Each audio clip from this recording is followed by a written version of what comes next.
Hello, welcome or welcome back to my channel. My name is Andrew. I'm not sure where to start here. So I'm in a different setup because I'm actually out of town, just because I could be.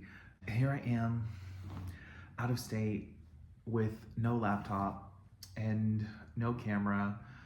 And I thought, you know what I should really do right now? I should just record all of my thoughts about Shatter.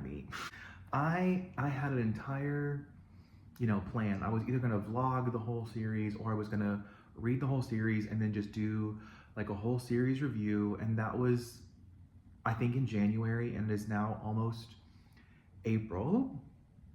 So my thoughts are going to be a lot less fresh, and they're not really gonna be, I'm not sure how much value I'm just gonna warn you now, I don't know how much value, if you're curious about Shatter Me, if you want to pick up Shatter Me, if you never read it, would I recommend it to just, give you a short little, I would say yes, if you don't care about world building and you really just want to read a romance with a dystopian background. That's pretty much it. I would recommend it if you're okay with that.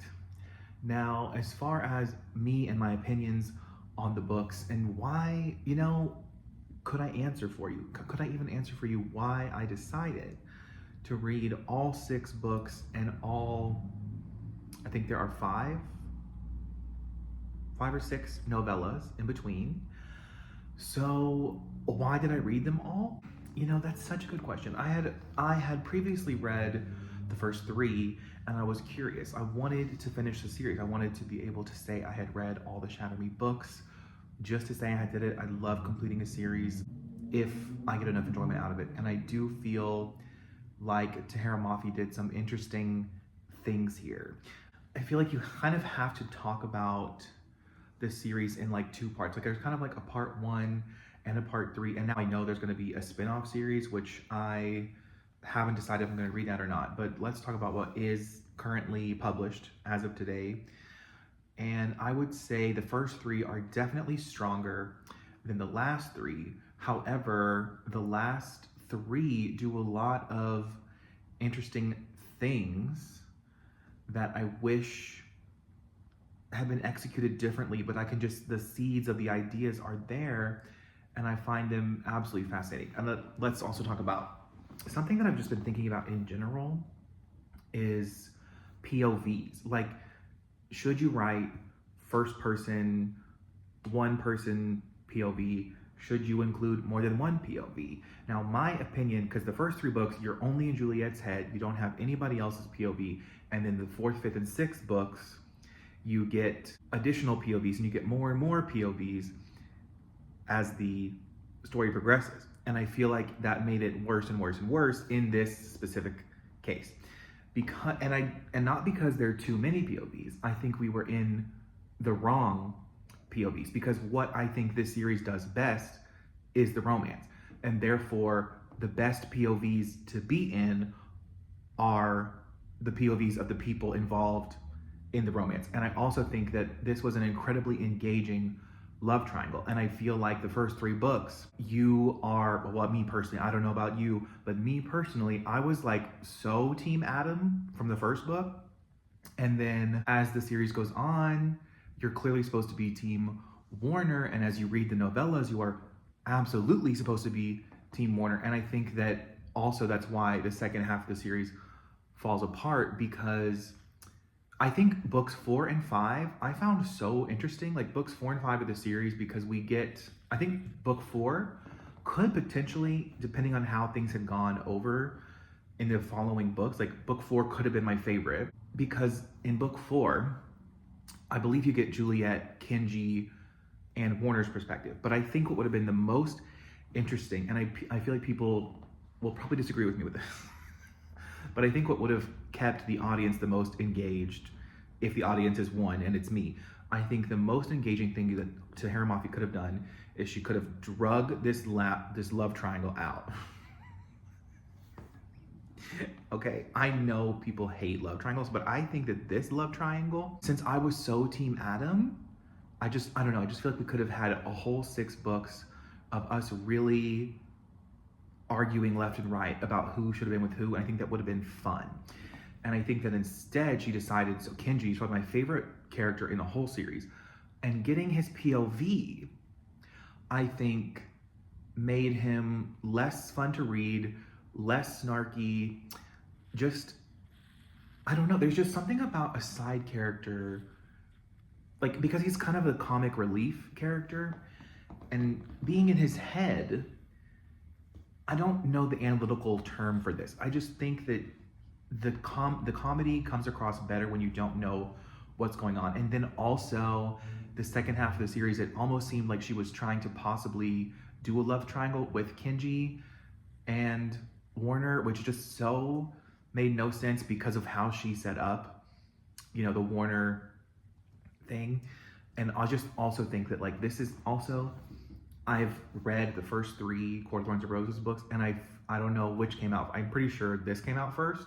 And I know also, I just heard Erin from Booked and Busy, she was saying second lead syndrome. And apparently Tara Moffi's other series has second lead syndrome. I don't know. I'm not trying to spoil it. I've never read them, so I can't spoil them. I'm just saying for that other series, I would be very curious to hear what she does there. But with these books and what we get here, I really liked some of the novellas. Miss Moffi is not here, at least in this series, she is not here for the world building. We hardly get any of that. But I do kind of, I don't know, I wish we had just gotten alternating POVs between Warner and Juliet in the second half of this series, because I think it just would have been better. And I think Kenji should have stayed aside. And then I do like the romance that was blooming between Kenji and somebody else. I think it would have been interesting. But again, we don't really get her POV. I just think we're trying to make us care about too many side romances in a way. And as you just get less and less of Adam. Like in the first book, you're so aware of Adam and you know how much he cares for her, and like reveals happen that have you like, oh shit. But then the same thing happens with Warner, and that these reveals are made about, okay, like Warner, especially if you read the novella, which comes right after the first book, then you learn so much more about Warner and why he's doing what he's doing. And it's absolutely fascinating. And then of course in Ignite Me, it's all revealed to Juliet, like all the stuff that you know from that novella. It's just so interesting to me that people constantly people wish that this series would do more world building, and I just don't think that that's what this is. I think the problem is she set up something in the 4th book that could have made the world building very interesting. We could have been like, wait a damn minute, like what is it that caused Juliet's mind to be working this way? You know, I'm trying not to spoil too much in case you're just here for like an overview, but we could have really dug into that and figured out how the world ended up where it is, but that's just not Tara Moffi's skill set. I wish that she'd focused on her skill set. As in, I wish that this had been a drug out. I just think I was more engaged reading about Adam or Warner. I was equally engaged in what happened with them, and I could have argued with anybody about who she should have ended up with. But of course, like as the years goes on, it's less arguable that she should have ended up with Adam. But it's also like you just don't know what's going on in Adam's head. And there's a novella, one of the novellas, you do get more information about what's going on with Adam, and I was so happy to finally have something with that. And there was a lot of like thrillery aspects in the second half of the series that, again, I think were written well. Like I would be kind of curious to read Tara Moffi write a thriller, because you don't have to do any world building in that either. If she could just come up with some kind of like intriguing premise, I would so read a thriller written by her. But the way Ignite Me ends, our main girl is kind of like in power. So, but then the series could have easily become like, how easy will it be for her to become the leader? How easy will it be for her to take on this position? And that could have been an interesting thing to explore, but we don't really do that because of the other thing that Tara Moffi revealed in the book. And I honestly couldn't tell you how the series ends, like in the 6th book. The reestablishment is, what do you even call that? Like the antagonist of the story? It's like this big overlooming threat, and we know nothing about them. We know nothing about why they've done what they've done. We know nothing about that. So like, don't read the series to get any sort of deep insight into what has caused us to be here. Like, we just are here. Okay, we're just in a dystopian, and Juliet's in an asylum, and here comes a man. All right, and like, just read it for the romance. Tahira Mafi Needs to Write is like a romantic suspense, like that. Oh man, that would be so good for her. I mean, she could, at this point, she's so successful. Shatter Me has over 1 million ratings. I think that she could write whatever she wanted to, but I think like publishing wants her to do fantasy romance because that's the market right now. But I would love to see her do a romantic suspense with alternating POVs. I think she could write it very well. So I do recommend this series, yes, with caveats. Is that how you say that? Caveats? Caveats. I do think most people would probably read Shatter Me and give it 2 stars. I remember also, like, this series was the answer. I saw the #1 on the unpopular opinions book tag. A popular series that you don't like. Everybody that made that tag would say Shatter Me. That's a series that's popular that I don't like. And I think, I also find this constantly compared to The Cruel Prince. And I didn't finish The Cruel Prince, so I can't fully comment on that. But I need to read I want to read The Cruel Prince again because I want to reevaluate my thoughts on it. But I do think, from what I remember, The Cruel Prince seems like it was probably going to be a little bit more on the world building side of things. But I'm just also curious, like, why do I always see that, like, a lot of people who seem to rate this like 5 out of 5 will also rate The Cruel Prince 5 out of 5. And I'm like, it's not because it's like enemies to lovers is kind of what's going on. But I would just be curious your thoughts if you have read both, if you like both, if you read both and you hate both. You know, I liked this and did not finish The Cruel Prince, so I don't really know what that says about me, because I was just bored in The Cruel Prince. I think maybe I was at the moment looking for a romance, or just, I don't know.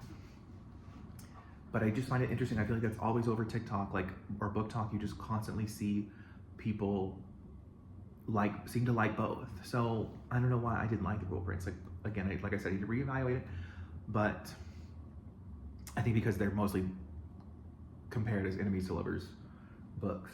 I don't know, I think there was so much interesting psychological exploration in this series that maybe is less common in a YA novel. So if you're reading a lot of YA and then you pick this up, you're kind of like, oh, this is a little bit different. And I also I've said it before, Tahira Mafi, her writing is just, it's very beautiful.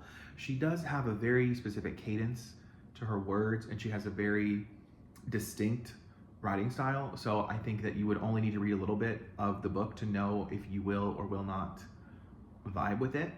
Also, this book being on a lot of people's, it's just so fascinating to me how this is so hated on all the time, but also it's just so reviewed. Like, there's just so many reviews on the series, there's so many discussions around this series, and I think that it's partially because the love triangle is done well, especially in the first 3 books. I think if you just want to read a series just for the love triangle, this is a good one. I think you will start off in the first book disliking possibly both love interests, but you will definitely dislike Warner from the beginning. Also, I remember this, she talks, you know what it is? Also, this has like a fan fiction-ish quality to it. And I know people, I haven't read a lot of a lot of the girlies are on Wattpad talking about how they've read all kinds of stuff on there and they think this is like Wattpad writing. So, I don't know, maybe I do need to get into some,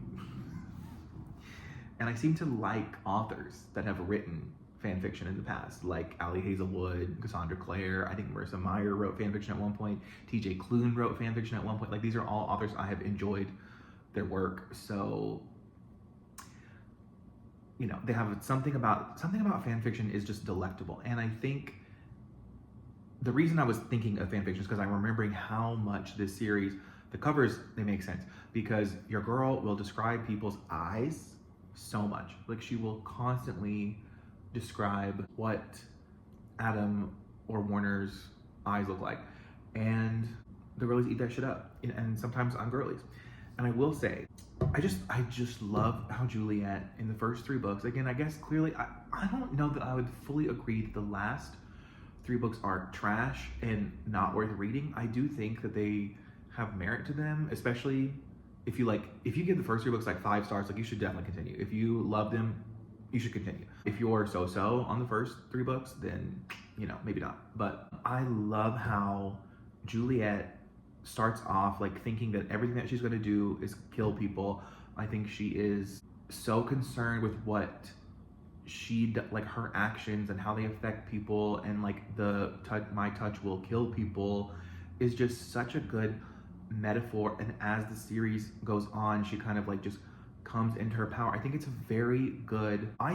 a great series for young adults to be reading about using your voice and coming to learn that there's value in what you have to say. I think it's very important for people to read the series, or for young teens to read the series and have the mindset of like, what I have to say is important, what I do. And I think a lot of people at this age will also relate to Juliet in that they feel like everything they do just could be harmful, or like whatever they're saying could be a problem. Like it just doesn't matter because, and as you read the series, you just kind of like, and I think it was the 3rd book that had the quote, like my touch is my power, or something like that. So, you know, it's empowering, you know, it's an empowering series where, of course, there's a love triangle. Of course there's that. But I also think, again, why the first 3 books are as strong as this, because you're seeing Juliet's development into somebody who is going to own their shit. And I think that there's a huge value in that, especially for the target audience. So I definitely recommend it. I am 30 years old, older than 30 years old. And I had a good time. Okay, what can I say? I had a good time. It's in my trash pocket. I recommend it. I do recommend the series. I recommend the series and the novellas. Now, do be aware that some of the novellas are not going to further the plot whatsoever, and they are going to rehash scenes you have already read, just from another character's perspective. And sometimes I saw value in that, and sometimes I did not, because I just didn't think it added much to it. Like I said, I think she just needs to focus on writing. Not that I could have any control over what that woman writes. You know, I just think personally what would be the most fascinating would be a romantic suspense with alternating POVs. I will be reading more of her work. I can guarantee you that. I know I want to read the Furthermore series and her contemporary novels that she's written. Like I plan to read it all. You know, as long as it sounds interesting to me, I will be reading it. I will wait to see what reviews for the New Republic looks. If the reviews are good, then I will also probably wait until more of the books come out, just because, I mean, I know your girl, she writes fast. I'd be curious what her writing routine is. I might look that up later. But yes, those are my thoughts on Shatter Me. I would absolutely love to hear your thoughts in the comments down below, whether you loved it, hated it, read it 10 years ago, if it has a nostalgia factor for you. You know, I'm sure the people who have read it are probably not my demographic. I think that's going to be it for today. So I will leave my Instagram, Goodreads. That's all I'm on right now, considering getting other social media platforms. But right now, that's what I'm going to have in the description down below. Otherwise, have a great day. Bye.